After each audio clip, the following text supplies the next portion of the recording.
kenyataan yang dikeluarkan oleh Haji Hadi, yang dikeluarkan oleh Muhyiddin Yassin. Begitu juga dengan belanjawan yang hari ini dibentangkan di Parlimen oleh Yang Amat Berhormat Datuk Seri Anwar Ibrahim. Macam-macam benda yang kita nak sentuh pada malam ni. Apa yang kita dapat, apa kelebihan-kelebihan kepada orang muda, kepada mereka yang membawa taksi, e-hailing, kan? Dan macam-macam kelebihan-kelebihan kepada orang yang mempunyai hutang dengan PTPTN. Saya nak mulakan mukadimah dengan kenyataan yang dikeluarkan oleh Tuan Guru Haji Hadi. Haji Hadi mengatakan bahawa rasuah perlu didefinisikan semula. Maknanya dalam erti kata lain, tuan-tuan, demi untuk memastikan rasuah ini dapat dihalalkan oleh pimpinan PAS, tuan-tuan, mereka mahu supaya definisi rasuah itu diberikan definisi baru.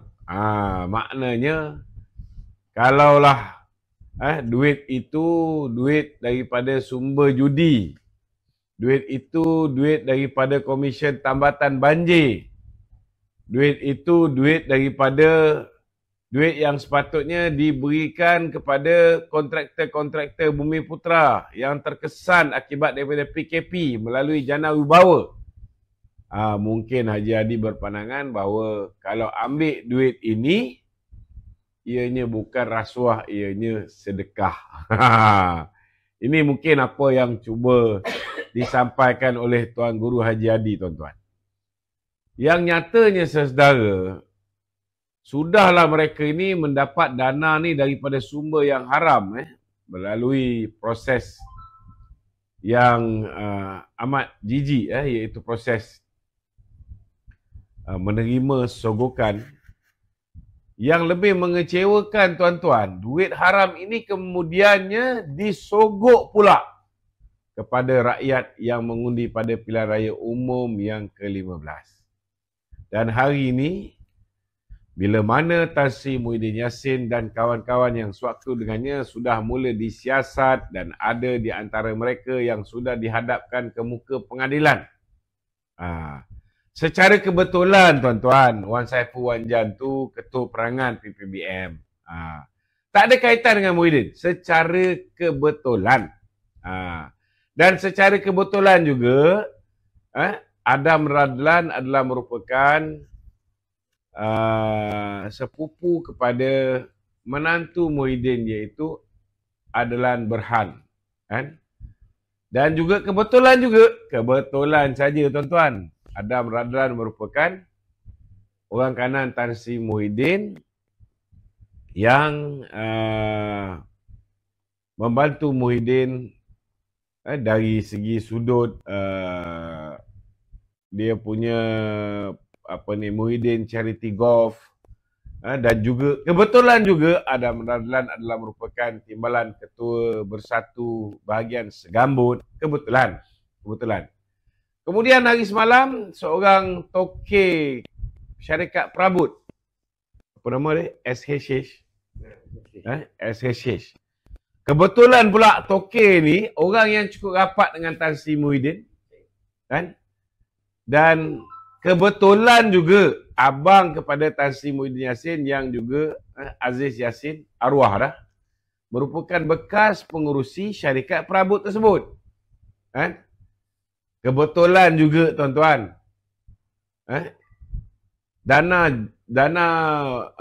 jana wibawa ini yang ditujukan untuk Bumi Putra, tiba-tiba, tuan-tuan, orang yang tak ada kena-mengena dengan Bumi Putra, ialah betul lah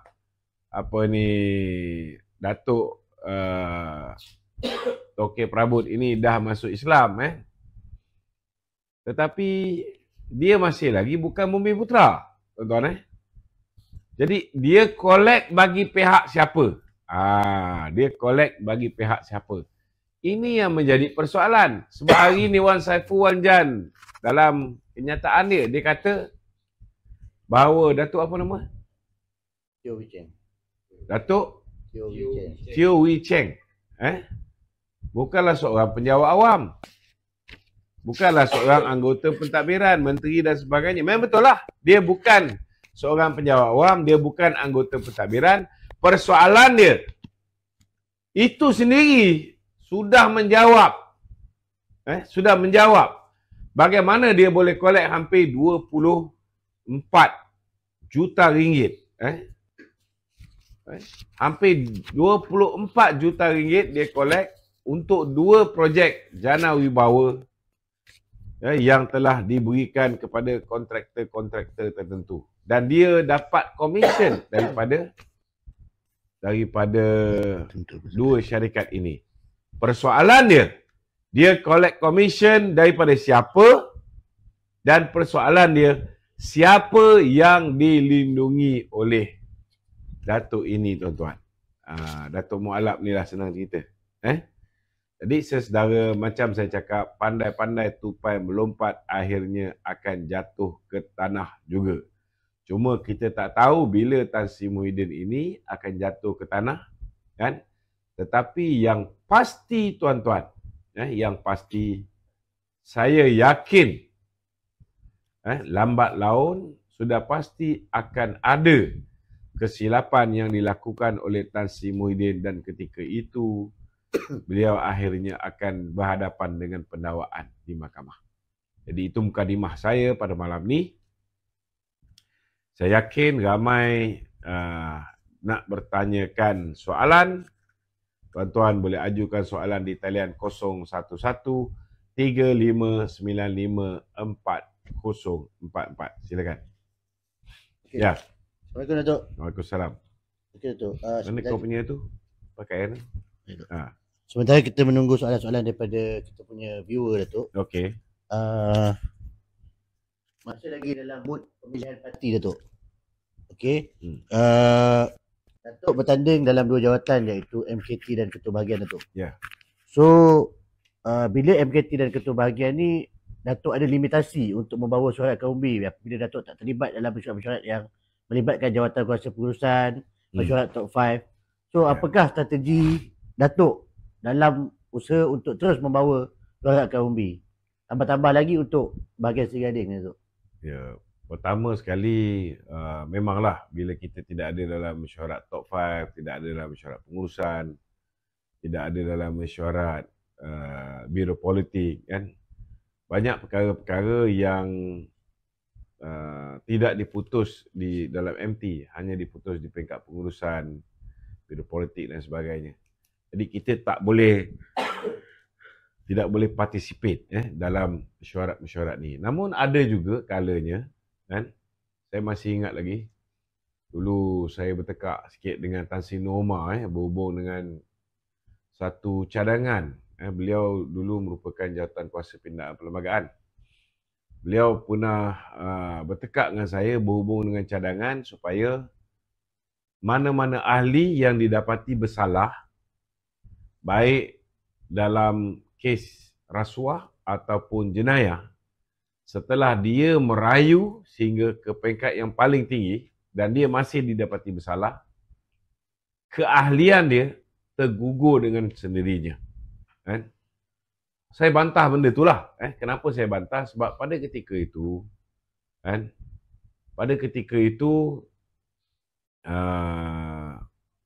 Peguam Negara ialah Tommy Thomas. Pada ketika itu, Ketua Pesuruhjaya SPRM ialah Latifah Koya. Jadi memanglah mereka pada ketika itu Kerajaan Mahathir menggunakan Jabatan Peguam Negara, menggunakan SPRM, menggunakan Lembaga Rahsia Dalam Negeri, pihak polis untuk menekan pemimpin-pemimpin UMNO.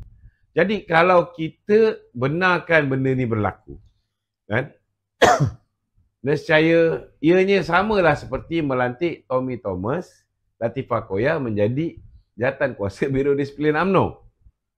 Jadi saya tak bersetujulah, saya bantah. Mula-mula saya bantah dalam grup WhatsApp lah. Saya bertekak dengan Norma sampai ke pagi.